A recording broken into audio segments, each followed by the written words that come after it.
Can. Düz deməli 2-3 saat bundan qabaq baxdıq.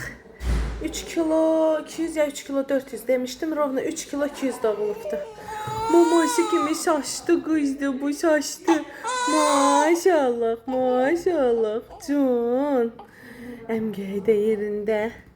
Bizə oğlana oxşuyur prosta. Günü bəxti ağ olsun. Deməli, keçən səfər uşağı əzizləyirəm. Nə var görmüşəm ki, rozbu geyindiriblər. Sən demə qız yox, oğlan imiş. Mən də can qızım, günün bəxtin ağ olsun, xoş gəldin falan filan. Sonra xəbər tutmuşammış ki, oğlandı. Amma bu qızdı. Özü də rozbu geyinib, günü bəxti ağ olsun. Oğlanın da qızın da fərqi yoxdur. Hamısının günü bəxti ağ olsun. Bu günümüzün yekunu. Can. Nədir?